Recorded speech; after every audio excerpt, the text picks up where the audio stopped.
네, 오늘 함께 말씀을 나누겠습니다. 오늘 나눌 말씀은 창세기 39장 1절로 10절까지 19절 말씀입니다. 저부터 읽고 번갈아가면서 읽겠습니다. 요셉이 이끌려 애굽에 내려가매 바로의 신하 친위대장 애굽 사람 보디발이 그를 그리로 데려간 이스마엘 사람의 손에서 요셉을 산이라.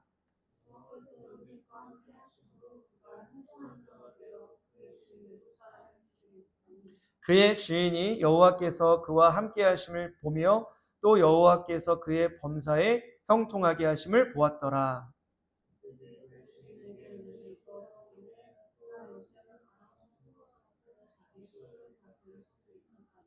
그가 요셉에게 자기의 집과 그의 모든 소유물을 주관하게 한 때로부터 여호와께서 요셉을 위하여 그 애굽 사람의 집에 복을 내리심으로 여호와의 복이 그의 집과 밭에 있는 모든 소유에 미친지라.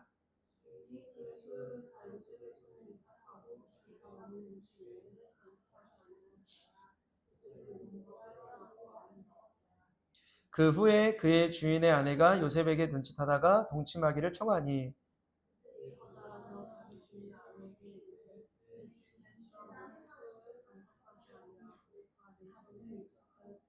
이 집에는 나보다 큰 이가 없으며 주인이 아무것도 내게 금하지 아니하였어도 금한 것은 당신뿐이니 당신은 그의 아내임이라. 그런즉 내가 어찌 이 큰 악을 행하여 하나님께 죄를 지으리까. 여인이 날마다 요셉에게 청하였으나 요셉이 듣지 아니하여 동침하지 아니할 뿐더러 함께 있지도 아니하니라. 아멘. 자, 오늘 말씀의 제목은 유혹 앞에서입니다. 이 땅에 살고 있는 사람들 가운데 유혹에 직면하지 않은 사람이 있을까요? 다 직면해요. 다 유혹을 당합니다. 하물며 우리 예수님도 유혹을 당하셨어요. 아시죠? 40일간의 금식 기도를 마치고 사탄의 유혹을 받으셨던 예수님이셨습니다. 그만큼 예수님도 받으신 유혹이라면, 물론 넘어가진 않으셨지만요. 이 땅에 사는 사람, 저와 여러분 다 유혹을 받지 않을 수 있는 사람들은 없다는 거예요. 아마도 저도 그렇고요. 여러분들도 그렇고요. 유혹에 넘어진 적이 당연히 있었을 것이고 넘어진 결과로서 고통당한 적도 있었을 거예요. 유혹에 넘어감으로 말미암아 힘든 적이 왜 없겠습니까? 저도 그렇고요. 타락한 이 세상에서 유혹으로부터 자유로울 사람은 아무도 없어요. 아이들서부터 노인에 이르기까지 남녀노소 다 유혹을 피할 수 없습니다. 유혹이 될 수 있는 이유가 무엇입니까? 유혹의 대상이랑 우리의 욕구랑 맞닿아 있기 때문이에요. 그렇죠? 예를 들어서 식욕이 왕성한 사람은 다이어트를 시작하면 맛있는 음식의 유혹이 됩니다. 당연하죠. 또 수면욕이 많은 사람은 늦잠에 대한 유혹이 있게 마련이고 성욕이 끌어넘치는 사람에게는 매력적인 이성이 유혹이 될 수밖에 없어요. 이렇듯 유혹은 여러 갈래로 색깔로 얼굴로 나타나요. 명성, 권위에 대한 유혹, 권력에 대한 유혹, 다른 사람들을 지배하고자 하는 지배욕을 갈망하는 사람들은 그러한 개인적인 유혹들이 있을 것이고 또 호칭에 대한 유혹도 있을 것 같아요. 회장, 의사, 교수 여러 가지 호칭들에 대한 욕망이 있는 사람은 그러한 유혹도 있을 것입니다. 자, 오늘 제목이 뭐예요? 유혹 앞에 있었잖아요. 자, 요셉은 이러한 수많은 유혹들 가운데 어떤 유혹과 맞닥뜨렸을까요? 성적인 유혹을 당하게 돼요. 너무나 잘 아시는 말씀이죠. 이성에 대한 유혹을 당하게 됩니다. 당시 요셉에게 이성에 대한 그 성적인 유혹이 유혹일 수밖에 없는 이유가 뭘까요? 청소년에서 청년으로 넘어가는, 우리 여성들은 그런지 모르겠는데 남성들은 호르몬적으로 그럴 수밖에 없는 시기이죠. 청소년, 청년 시기에는 당연히 끌어넘치고 있는 그런 욕구가 있기 때문에 취약할 수밖에 없습니다. 자, 결론부터 말씀드리면 요셉은 넘어갑니까? 안 넘어갑니까? 안 넘어가요. 그 유혹에 넘어가지 않았어요. 그런데 뭐예요? 그 유혹은 분명히 요셉에게 유혹이 될 수밖에 없다라는 거예요. 그 비결이 무엇이었을까요? 넘어가지 않은 비결.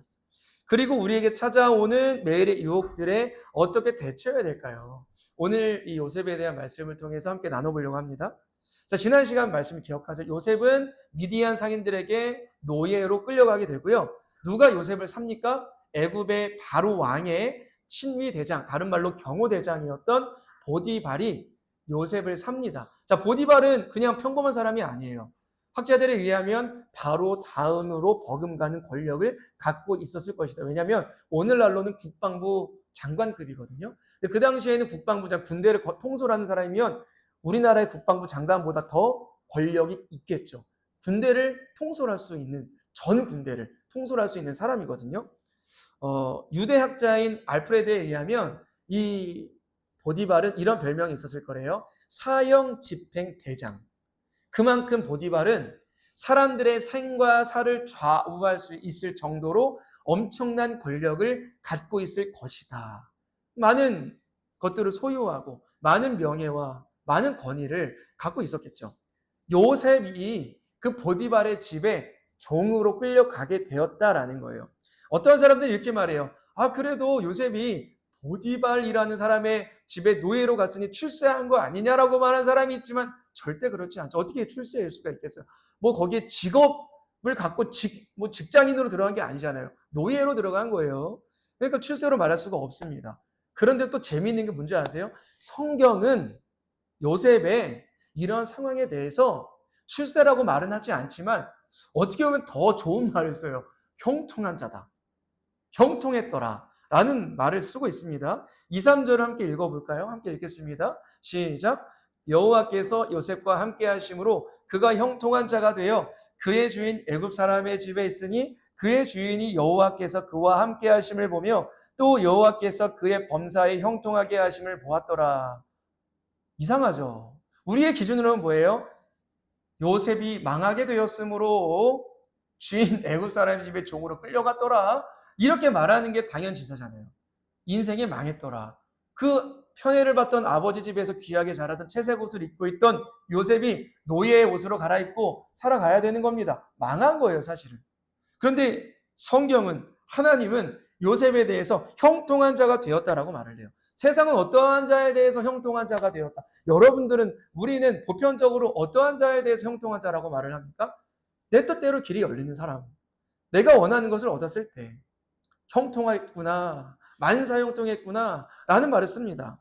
직위가 높아졌을 때, 부자가 되었을 때, 그랬을 때 형통했네 라는 말을 씁니다. 그런데 성경은 뭐라고 해요?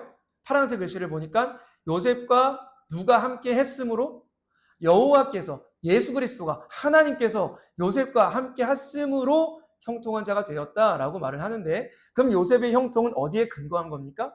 여호와가 함께 하신 것, 여호와가 동행하신 것에 근거한 형통의 길이 열렸다라는 것입니다. 그러니까 하나님의 기준에서는 제가 돈이 많아지고 심지어는 우리 교회가 뭐 수백 명이 되어서 많은 사람들이 오는 것 또한 하나님 보시기에 형통은 아니라는 거예요.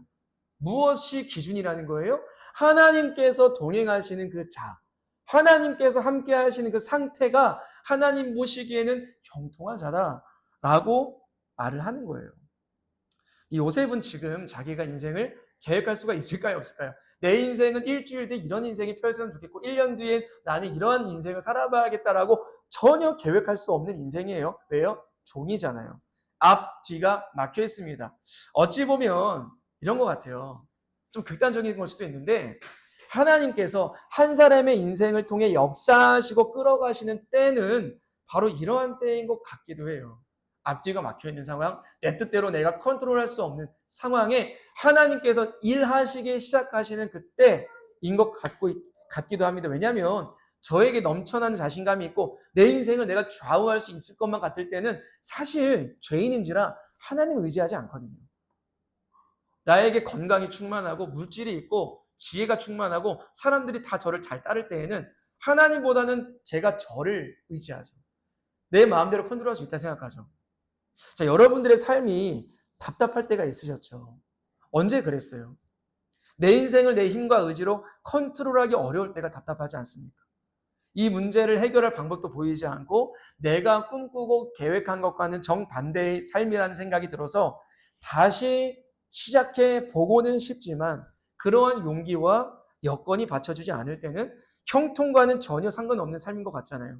하지만 성경은 요셉의 인생이 이랬거든요. 지금 답답했거든요. 이때 형통한 자다라고 얘기를 하고 있는데 이 상태에서 형통이라는 말을 3번 쓰고 있어요. 39장에만 3번 등장합니다. 만일 여러분들이 이제는 하나님께서 내 뜻대로가 아니라 우리를 창조하신 하나님께서 하경 자매님의, 우리 재주 형제님의, 우리 사모님의, 저의 인생을 이제는 좀 끌어가시기를 원한다. 내 뜻대로가 아니라 하나님의 뜻대로 끌어가시기를 원한다 싶을 때는 한번 내어 맡겨보시기를 축복해요. 하나님의 손에 내 인생을 맡겨보겠습니다. 주님, 내가 물론 열심히 살아야 되는 건 맞지만 내 마음과 뜻을 다하여서 하나님께 엎드려 보겠습니다. 라고 한번 결단해보는 우리 모두가 되기를 축복을 합니다. 자, 이렇게 하나님은 요셉과 함께 하여 주셨어요. 동행해 주셨어요. 요셉도 바라볼 곳은 하나님밖에 없습니다. 요셉이 정말 하나님을 의지하고 하나님을 믿은 그 때는 이 어려움과 고난이 있었을 때라고 얘기를 하는 거예요. 그리고 보디발의 집에서 종의 신분으로 생활했을 때였습니다.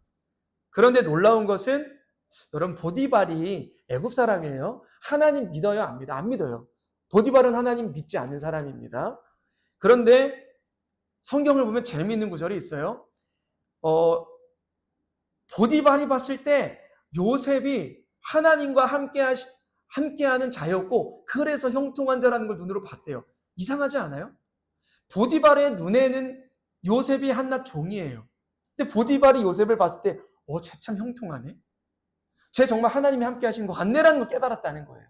그럼 생각해 보세요. 보디발이 봤을 때 무엇을 보고 요셉을 보았을 때 형통하자라고 얘기를 했을까요? 종인데. 요셉이 하는 일마다 잘 되고 뭐 그런 것도 있었겠지만 학자들에 의하면 이렇게 얘기를 하더라고요. 왜냐하면 성경이 안 쓰여 있어서 저도 확실히 모르겠지만 이런 근거를 달아요. 요셉이 다른 종들보다 월등히 선한 양심을 갖고 일했을 것이다 라고 얘기를 합니다. 평가를 해요. 주인이 보았을 때에도, 물론 종은 순종해야죠. 종이 주인의 말에. 근데 요셉은 정말 아무도 보지 않는 그때에도 시킨 것이 있으면 딱 시킨 분량만 하는 것이 아니라 자기가 할 수 있는 일에 최선을 다하여 정직하게 혼자 했을 때에도 정직하게 일을 했을 것이다 라고 사람들이 평가를 합니다. 근데 그 일이 또 형통한 거예요. 요셉에게 일을 맡기면, 선한 양심을 갖고 있는 요셉에게 일을 맡기면 정말 그 일이 형통하기 시작하는 거예요. 그래서 보디발이 봤을 때 쟤는 다르네? 다른 종들과는 구별되네? 저 아이에겐 다른 것이 있네. 근데 그 근거를 하나님이 함께 하심으로 요셉이 그런 모습을 취하겠구나 라고 보디발을 평가했을 것이다 라고 학자들은 얘기를 합니다. 이상하지 않아요? 보디발이 요셉에게 너무나 큰 직위를 줘요. 종인데 가정 총무를 시킵니다. 요만큼 신뢰해서는 안 되는 일이에요. 왜냐하면 내 재산을 맡기는 거잖아요. 그렇지 않습니까? 나의 먹을 것, 보디발이 먹을 것을 제하고 다 요셉의 손에 맡겼대요. 웬만한 신뢰감으로는 이룰 수 없는 일입니다. 그리고 보디발의 집은 정말로 요셉의 손에 맡겼을 때 더욱더 부흥에 갔대요. 이제 요셉은 왠지 승승장구할 것 같아요. 종의 신분도 뗄 것 같아요. 딱지도 뗄 것 같아요. 뭔가 보디발이 이제는 종이 아니라 자기의 오른팔로 쓸 것 같아요. 근데 6절 말씀을 보니까 완전히 반전의 의미심장한 말씀이 펼쳐지기 시작하는데 함께 6절 말씀을 읽겠습니다. 시작!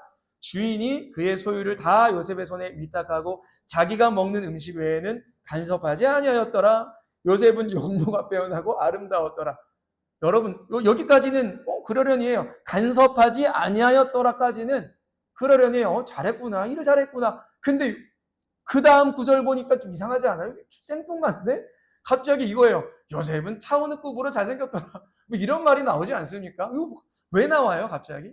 이거 원어로 보면은 아름다웠더라라는 말 대신에 건장했더라라는 말도 쓸 수 있어요. 그러니까 요셉은 얼굴이 잘생기고 건장했다라고 얘기를 하고 있거든요. 그러니까 차오는 느낌보다는 현빈 같은 느낌이 아니었을까요?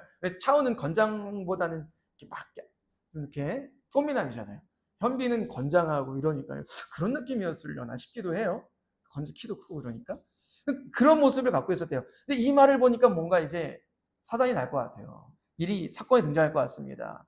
이런 요셉을 보고 반한 사람이 있었는데 아시죠? 보디발의 아내가, 와이프가 요셉에게 너무나 반하게 됩니다. 7절에 보면 보디발의 아내가 요셉에게 눈짓을 했대요. 어떤 눈짓을 했는지 모르겠어요. 유혹을 했다는 거예요. 유혹을 하면서 동침하기를 청하니라. 우리나라 말로 번역될 때는 우리나라가 유교 정서가 강하기 때문에 좀 약하게 번역되기도 해요. 근데 한마디로 그냥 잠을 자자라고 했다고 영어 성경을 보면 그렇게 나와. 제가 말을 못 하겠는데 노골적으로 말을 합니다. 잠을 자자라고 했다는 거예요. 그만큼 눈치 볼 대상이 아니에요. 보디발의 아내가 요셉의 눈치를 볼 대상이 아니잖아요. 종이잖아요. 너 나랑 자자. 이렇게 얘기를 하고 유혹을 하고 있는 겁니다. 그만큼 보디발의 아내는 권력을 갖고 있어요. 집에서만큼은 보디발의 버금가는 힘을 갖고 있는 자입니다. 그래서 타인의 성, 요셉의 성을 내가 함부로 장난감처럼 가질 수 있다라는 교만함이 있었다는 거예요. 이렇게 성적으로 남을 가스라이팅하고 가질 수 있다 생각하는 사람들의 마음에는 기본적으로 교만이 깔려 있대요. 내가 남의 성을 좌우할 수 있다라고 생각을 한대요. 이 소중한 성을. 이 보디발의 아내도 권력이 있었던 터라 그러한 교만함, 거만함이 있었던 겁니다. 착취할 수 있다고 본 거예요. 사랑했던 거예요, 요셉을? 사랑이 아니에요. 사랑했다면 나중에 이렇게 두 명을 지으진 않았겠죠. 그냥 그야말로 성입니다. 그런데 문제는 이 아내의 악한 유혹이 상식적으로 요셉에게도 치명적일 수 있었다는 것인데 어떤 사람들은 요셉이 넘어가지 않은 이유가 보디발의 아내가 못생겨서 그런 것이다 라고 얘기하는 사람들도 있는데 그건 옳지 않다고 봐요. 왜냐하면 이 학자들, 고대 학자들도 그렇게 얘기해요. 당시에 바로 그리고 바로의 밑에 있는 권력을 갖고 있는 사람들은 당대 애굽의 최고의 미인과 결혼했을 것으로 추정하거든요. 그러니까 당연히 보디발도 당시의 기준으로 봤을 때 미인과 결혼을 했을 걸로 예상을 합니다. 그러니까 당연히 요셉에게 그 유혹이 치명적일 수밖에 없어요. 건장한 청년이었기 때문에. 그리고 저는 이걸 이렇게도 봐요. 요셉이 당한 유혹이 치명적인 거는 성적인 것뿐만 아니라 진퇴양난이거든요. 무슨 말이냐면 보디발의 아내의 유혹을 뿌리치면 그만한 손해와 대가를 치러야 되고 잠을 자도 치러야 돼요. 보디발에게 걸리면 사형이거든요. 근데 거절해봐요. 보디발의 아내한테 고난을 당해야 되거든요. 진퇴양난이에요. 이래도 저래도 아무것도 할 수 없는 요셉의 상황입니다. 요셉은 그 아내의 유혹을 단칼에 거절을 해요. 거절하는 게 당연히 어렵지 않겠습니까? 둘 중에 하나. 왜냐하면 그 유혹에 넘어가고 그 아내도 정상적인 사람은 아니겠지만 그래도 자기가 살려면 비밀로 하지 않겠어요? 그런데 유혹을 단칼에 요셉은 거절했다는 거예요. 9절과 10절 한번 같이 읽어볼게요. 시작.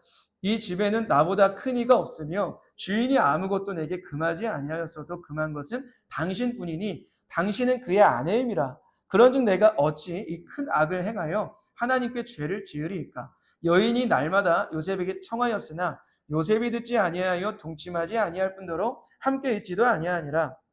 우리는 요셉이 유혹을 뿌리쳤다고 해서 가볍게 이 말씀을 여겨서는 안 되는 거예요.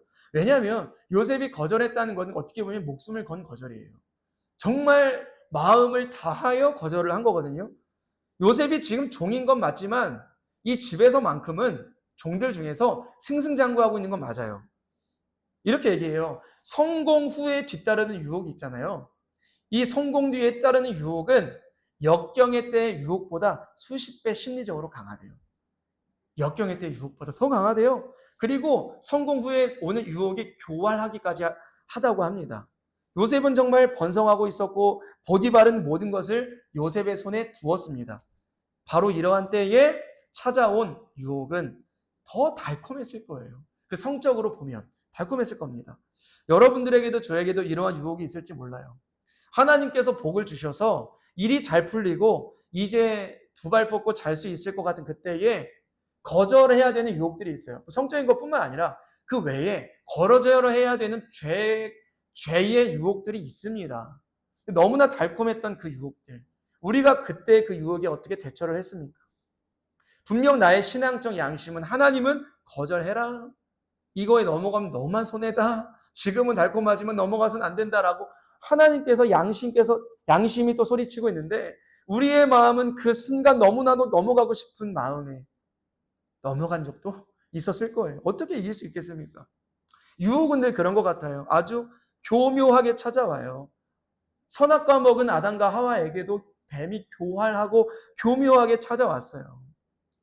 나중에 크게 후회하게 될 것을 알매도 그것보다는 지금 이 순간 나의 욕구, 달콤함에 젖어든 나의 마음이 더 중요한 겁니다. 그런데요, 늘 그렇듯 늘 그렇듯 유혹에 넘어가는 순간 나의 마음은 어느 순간 산산조각이 나고 죄책감과 자괴감으로 인해서 하나님과의 관계가 너무나도 어려워지는 때가 옵니다. 그 유혹에 넘어가는 그때 하나님과의 관계가 산산조각이 나는 그 지점이 올 때가 있다는 거예요. 어떻게 요셉은 그 어린 나이에 그 치명적인 유혹을 뿌리칠 수 있었을까요? 거절할 수 있었을까요? 크게 두 가지인 것 같아요. 첫 번째는 늘 말씀드리는 거지만 요셉은 이 말이 붙어야 되는 것 같아요. 정말로 하나님과 동행했어요. 진짜로 동행했습니다. 이게 무슨 말이냐면 우리도 하나님과 동행한다고 말은 하지만 실은 하나님이 내 안에, 내 곁에 나를 늘 바라보고 계시다. 우리 하경자매님 옆에 재준 형제님이 계시는 것 같은 그 느낌처럼 내 옆에 사모님이 있는 것 같은 그 느낌처럼 하나님이 내 곁에 계시다는 그 느낌을 똑같이 받는 때는 적을 때가 있어요. 무슨 말이냐면 동행한다고 하지만 안 계신 것 같은 그런 부재한 상태로 느낄 때가 있다라는 거예요. 한번 예를 들면 부부 가운데 예를 들어서 그러면 안 되지만 남편이 바람을 피고 있다고 가정을 해볼게요. 그 남편은 아내 몰래 바람을 피지 버젓이 아내가 옆에 곁에 동행하고 있는데 바람을 피지 않습니다. 아담과 하와가 선악과를 딱 따먹었을 때 과연 하나님이 보고 계셨을까요? 안 보고 계셨을까요? 다 보고 계셨어요. 근데 아담과 하와는 하나님의 시선을 느끼지 못하는 거예요. 하나님 다 보고 계시는데 하나님은 지금 안 보고 계실 거야? 동행하지 않고 계실 거야? 나 몰래 먹는 걸 거야? 라고 아담과 하와는 느끼고 있기 때문에 그 유혹에 넘어가지 않았겠습니까? 우리도 마찬가지라는 거예요. 죄의 유혹에 우리를 엄습해 올 때에 하나님 몰래 유혹에 넘어갈 수 없어요. 하나님 지금 어쩔 수 없다 넘어가자. 하나님 안 보고 계시고 나중에 회개하자. 이게 아니에요. 하나님은 다 우리의 죄 가운데 있는 그 유혹들이 넘어가는 순간을 포착하시고 바라보고 계시다라는 거예요. 그런데 우리는 그것을 머리로는 알지만 실제로는 못 느끼는 경우가 많다는 거예요. 왜 그러냐? 왜 그럴까요? 평소 하나님과 우리의 관계가 가깝지 않기 때문이에요. 동행하고 있어요 라고 하지만 실제로 내가 친밀한 것인가? 붙어 다니신 것처럼 붙어 다닌 것처럼 정말 내가 하나님과 친밀한 것인가? 라고 돌이켜보면 그러지 않을 때가 많다는 거예요. 그때 유혹에 넘어가는 거예요. 바로 그때. 요셉은 어땠을까요? 정말 요셉은 하나님과 친밀했어요. 성경이 그토록 하나님이 요셉과 함께 하셨다. 요셉이 하나님 붙들었다라고 얘기하는 거 보면 정말 하나님과 요셉의 관계는 가깝고 친밀했던 것 같아요. 삶이 예배였던 것 같습니다. 그만큼 하나님과 손을 꼭 잡고 있는 것처럼 살아갔다는 거예요. 그렇게도 두렵고 매력적인 여주인이 죄의 유혹을 걸어와도 내 곁에 계시는 하나님을 요셉이 믿었기 때문에 죄를 거절할 수 있는 힘이 있었던 거예요. 요셉에게 무슨 능력이 있기에 유혹을 거절할 수가 있겠습니까? 동행하고 있는 하나님이 계시기 때문에. 보세요. 저랑 사모님 길을 걷고 있습니다. 어떤 여성이 저에게 나가서 유혹합니다. 넘어갈 수 있을까요? 혼자서 넘어가면 안 되지만 같이 옆에 있는데 어떻게 넘어가요? 혼자도 안 되지만 하나님이 내 곁에 있으면 하나님 내 곁에 계시다는 걸 믿고 느끼기 때문에 저 두려운 존재가 유혹을 해도 뿌리칠 수 있는 힘이 생기는 거예요. 그 상황이 생기는 거예요. 자, 10절에 보면 날마다 유혹이 돼요. 지긋지긋합니다. 정말 질려요, 질려. 매일마다 요셉에게 나랑 잠 좀 자자라고 했대요. 근데 날마다 또 요셉이 거절했대요. 왜요? 요셉이 날마다 동행했기 때문이에요. 죄의 유혹이 나를 넘어뜨릴 만큼 조금의 틈을 주지 않은 거예요. 죄는 우리의 틈을 공략해요. 틈이 벌어졌을 때 사탄이 치고 들어옵니다. 감정을 치고 들어오고 내 약함을 치고 들어오고 하나님과 떨어뜨려 놓으려고 안간힘을 씁니다. 유혹이 그런 거라는 거예요. 그리고 또 중요한 게 있어요. 여러분 두 번째가 뭔지 아세요? 요셉이 유혹을 피했다는 거예요.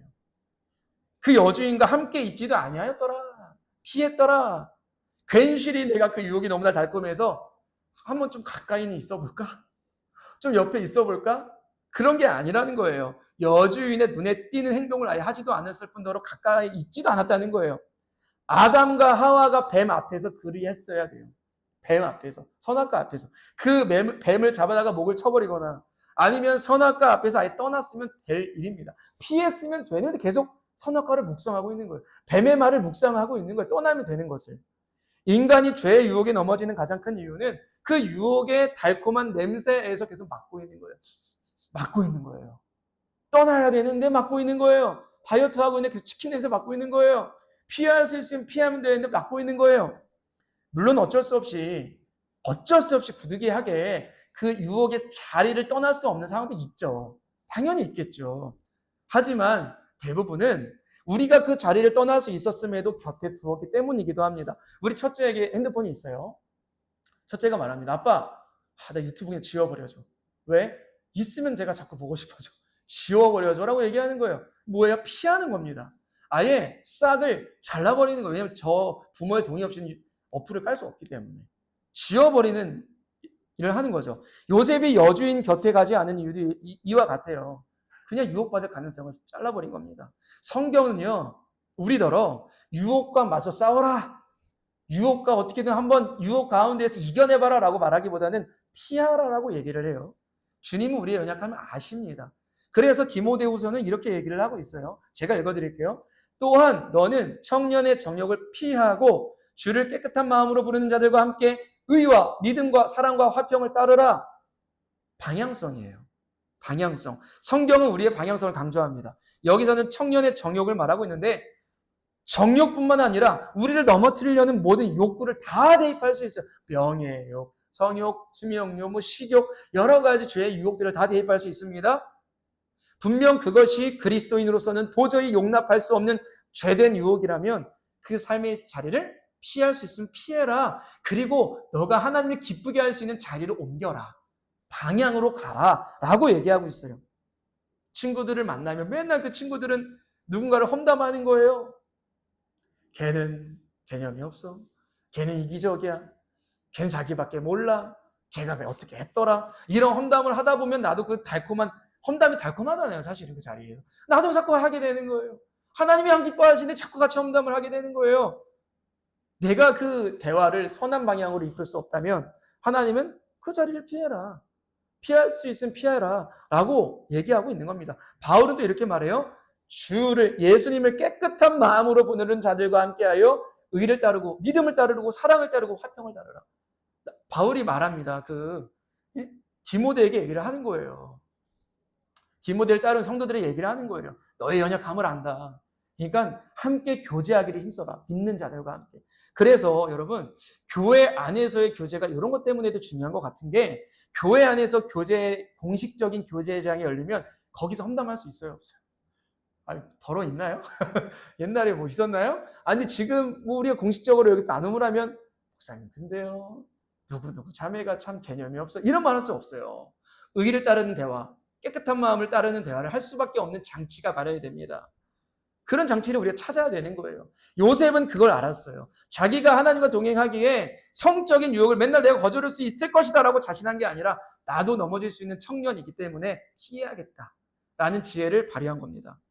그럼에도 그 여주인은 참 끈질겨서 끝까지 잠을 자자고 요청했고 끝내 요셉이 옷이 벗겨질 정도로 유혹하다가 요셉이 도망가니까 어떻게 해요? 얘가 나를 겁탈하려 했다라고 누명을 씌워버립니다. 참 아이러니하게도 성경은 권선징악을 지금 말하지 않아요. 뭘 말하는 거예요? 요셉이 끝까지 의와 화평을 따랐지만 또 고난이 왔다라고 얘기를 해요. 아이러니하죠? 성경이. 요셉은 이로써 어떻게 돼요? 감옥에 갇히는 신세가 됩니다. 요셉도 혼란스러울 것 같아요. 아니 이렇게 내가 하나님께 죄를 짓지 않으려고 거부한 것인데 왜 내 인생은 더 내리막길을 걷게 되는가. 가정 총무로서 좋았는데. 이런 생각을 했을 것 같아요. 우리는 알죠. 요셉의 인생을 근시안적으로 해석하면 형통보다는 망해가는 인생으로 해석되겠지만 요셉의 그 완성된 퍼즐을 아는 우리는 하나님께서 요셉의 인생과 요셉을 통해 구원하시기로 작정한 많은 인생들을 알기에 하나님께서는 요셉을 선한 길로 이끌고 훈련의 길로 이끌어 가시는구나 라고 우리는 해석할 수가 있는 거예요. 여러분 또 재밌는 게 뭐예요? 보디발은 아까 사형 집행 대장이라고 그랬어요. 그럼 자기의 아내를 성적으로 이렇게 겁탈하려고 했던 종을 죽이지 않았다는 건 뭔가 이상하지 않아요? 요셉을 어디에 가두냐면 정치범 수용소. 무슨 말이냐면 그 당시에 권력가들이 갇히는 감옥에다가 요셉을 가둡니다. 그러니까 프리미엄 감옥에다 가둔 거예요. 그 말인즉슨 보디발은 아내의 말을 믿지 않고 요셉의 말을 믿었다는 거예요. 물론 요셉이 무슨 말을 했다는 말은 없어요. 근데 아마도 학자들이 이렇게 얘기를 해요. 보디발의 아내의 평소에 행실이 좋지 않았을 것이다. 보디발이 화가 난 지점은 요셉이 아니라 아내에게 화가 났을 것이다. 근데 아내를 가둘 수는 없으니 차라리 요셉을 그냥 감옥에 가뒀을 것이다라고 다 입을 모아 얘기를 합니다, 학자들이. 요셉을 신뢰했다라는 증거이기도 하죠. 또 이미 신정한 건 요셉이 어디에 갇혔다는 거예요? 그 권력가들이 갇히는 프리미엄 감옥소에 갇혔다는 건 또 하나님께서 어떠한 일을 작정하고 계시는구나 라는 것을 우리가 알 수 있습니다. 그렇게 요셉은 자기가 계획한 인생과는 전혀 무관한 길로 나아가게 되고 성경은 그런 요셉의 인생을 형통했다라고 평가합니다. 왜요? 하나님께서 보디발의 집에서도 옥에서도 요셉과 함께 하셨기 때문이에요. 여러분의 삶을 한번 되돌아보십시오. 또한 저의 인생도 되돌아볼게요. 저도 어찌 보면 이렇게 개척을 해서 개척교회로 나아가는 것이 저의 인생 계획에 있었나 돌이켜보면 없었던 것 같기도 해요. 사실은. 왜냐하면 개척의 길이 솔직히 어렵기도 해요. 쉽지 않은 길이기 때문에. 근데 하나님께서 저에게 요즘 많은 은혜를 주시고 아내에게도 많은 은혜를 주시고 그 은혜가 여러분들에게도 흘러가기를 간절히 소망하고 있는데 그러면 저는 어떤 자예요? 은혜가 있으면 형통한 자예요. 저 부흥되고 겉으로 보기 좋아 보이는 교회의 목사님이 하나님이 주신 은혜가 없다면 그분이 형통한 게 아니라 물론 다 형통한 자였겠지만 저의 마음에 은혜가 있다면 저는 형통한 자예요. 또 여러분의 삶 가운데 꼬이는 일, 힘든 일이 있을지라도 요셉은 형통한 자였던 것처럼 여러분들도 하나님과 동행하면 형통한 자로서 하나님의 계획된 길로 그 길로 인도되어지는 삶이라고 우리 평가할 수 있다는 거예요. 중요한 건 내가 하나님 안에 살아가고 있는가? 친밀한 관계로서 나아가고 있는가? 이게 중요해요. 여러분 물고기를 물 밖으로 꺼내요. 물고기에게 많은 좋은 음식을 먹여줍니다. 물 밖에서. 그리고 좋은 공기를 마시게 해요. 좋은 옷도 입혀줍니다. 그 물고기 좋을까요? 싫을까요? 못 살아요. 피폐해집니다. 왜요? 물 밖에 나왔기 때문에. 우리도 마찬가지예요. 하나님과 함께하는 그 삶에 들어와 있어야 우리의 영혼은 심령은 안전합니다. 우리의 생각도 안전합니다. 하나님 밖에서 아무리 모든 걸 누릴 수 있어도 그거 복이 아니라는 거예요. 그래서 하나님 안에서 우리가 살아가기를 주님의 이름으로 축복을 합니다. 분명 요셉은 힘들었던 건 맞아요. 쓸쓸했던 거 맞아요. 고독했어요. 하지만 하나님과 동행한 그 삶에서 자신의 참된 정체성을 발견했어요. 그리고 하나님의 놀라운 사랑과 은혜를 이제 아버지의 그늘이 아니에요. 진짜 아빠인 하나님 안에서 그 안에서 사랑을 요셉이 발견합니다. 아빠의 사랑은 아빠의 사랑은 뜨거웠죠. 근데 편의 차별로 얼룩진 사랑이 아닌 진짜 하나님의 사랑을 발견하는 그 요셉의 인생을 우리가 발견할 수 있습니다. 그리고 그러한 삶에서 그 엄청난 유혹을 뿌리치는 영적인 거인으로 성장해 가는 거예요. 자, 말씀을 맺겠습니다. 우리는 삶에서 가장 중요한 것이 뭐예요? 우리의 삶에서 하나님과 동행하는 삶입니다. 하나님과 동행한다는 말은 하나님이 나를 언제나 바라보고 계시다. 나를 정말 사랑하고 계시다라는 깨닫는 거예요.